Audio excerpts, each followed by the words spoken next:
KDHL's AM Minnesota program. Actually, that's about a perfect song that you could go into our show today, because if you're feeling that way, I got a way to pick you up and make you feel young again. You can create yourself a passion-filled life. I'm indeed honored to have with us the co-author of a New York Times best-selling book, The Passion Test. I read it over the last couple of evenings at home, and I'm telling you, folks, I don't think I've ever steered you wrong in a book. You got to pick up a copy of this. The Passion Test, The Effortless Path to Discovering Your Life Purpose. Co-written by Janet Attwood and Chris Attwood. And Janet will be in Faribault next Thursday evening from 6 until 9 at the Paradise Center for the Arts, right in downtown Faribault. We are pleased to be a part of this here at the Mighty 920. And Janet joins me on the line from Fairfield, Iowa. Right, Janet? Your favorite vacation spot. Yeah, Fairfield, Iowa. Boy, did that bring back some memories. I was telling Janet before we hit the airwaves that I used to work in Ottumwa, Iowa, which is not too far from Fairfield. I used to broadcast some Ottumwa Bulldog games against Fairfield. It was awesome. We always won, though, right? No, not really. It was actually pretty even. Although there was a stretch there when you had a wide receiver. I'll never forget this guy because he was an incredible athlete by the name of Milt Jackson. He went on to play wide receiver at Notre Dame University and start there. He was a phenomenal athlete. I remember in hoops they used to alley-oop to him all the time, and he'd dunk over the Bulldogs. But anyway, I digressed. You can tell my passion for sports, right? I love that. That's okay. And you want people to live a passion-filled life. Absolutely. And so everyone can feel like you, right? I mean, there's been so much research now, Gordy, that's been done that's found that when people are passionate about what they do, they're happier, they're nicer to each other, right? They commit less crimes, they make more money, they're healthier. So why not? And one of my passions is to turn what we call the passion statistics upside down. There's a recent Harris Poll survey, actually, that found that 80% of working Americans wake up every morning not happy, not fulfilled, and not passionate about what they do. And after living my passions full out and really seeing that the passion test works, I can't see a reason for anyone to not be living their own passionate life.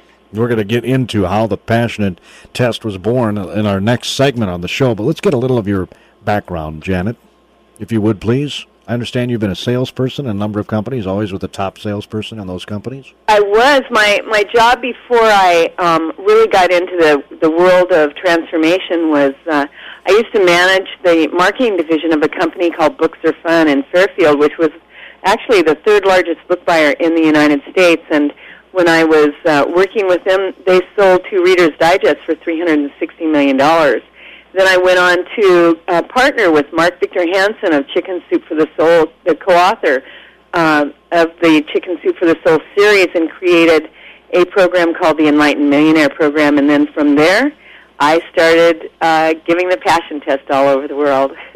Yeah, and because it's not money-centered, folks. This is about centering yourself. That means a balance in life, and we'll get to all the particulars. It's a terrific book. You'll find out how you can get a copy, too. Don't go away, okay, Janet? Okay.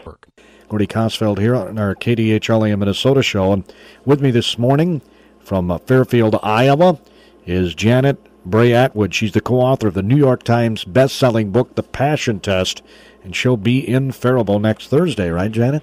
That's absolutely right, and I'm really excited about that, Gordy, because it's going to be a lot of fun. But also, people who come are going to be able to find out what are they passionate about.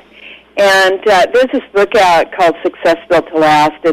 We call it a companion book to the Passion Test. And in the book, the authors interviewed over 200 very, very successful individuals, people that we've all heard of, like President Jimmy Carter and Michael Dell from Dell Computer and Lance Armstrong, the great cyclist. And what they found was that in these interviews, all of these people who had known long-standing success for over 20 to 30 years, were all living what they considered a passionate life. They were all doing something that had great meaning for them. And this is what people are going to be able to connect with when they come to this seminar, and in a really fun way. So how was the Passion Test born? Well, just like probably a lot of people listening, I was in a job that I couldn't stand. I hated terribly. It was awful. I was miserable. I wasn't making any money.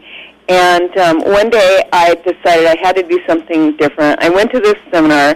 I sat down in the front row, and one of the things that this woman started talking about, who was giving the seminar, was this survey that had found that the 100 most successful people in the United States, they had all taken the survey, and what they found in the survey was that all of them knew what they considered to be their top 5 passions. And when she was talking about this survey, all of a sudden my world stopped, and I thought, all right, if I could figure out what my top 5 passions are, I'd be like all of those other 100 most successful people in the United States. And that was the actual birth in that moment of the Passion Test, this incredible process that gets people so crystal clear. One of the things that we say in the book is that when you are clear, what you choose to have show up in your life will, and only to the extent that you're clear. So what this whole process does is it gets people to start thinking about what are they good at, what do they love, what lights their fire, what would get them out of bed in the morning, and then shows them how they can start to live more of that in their life in a very balanced way. We don't just focus on career, but we're thinking about all the different areas: health, education, your environment where you live, relationships, and getting it so clear that what we found is that people start becoming what we call a passionate magnet, where they start to draw to them the people, the places, the things that they need in order to live their life, their passionate life. We're all powerful. It's just, where are you putting your power? Where are you putting your attention? Are you putting your attention on what you choose to create in your life, in other words, your passions? Or are you putting your attention on the fact that there's no good jobs, there's no money, there's no, it's going to be a bad year? It's just, where are you putting your attention?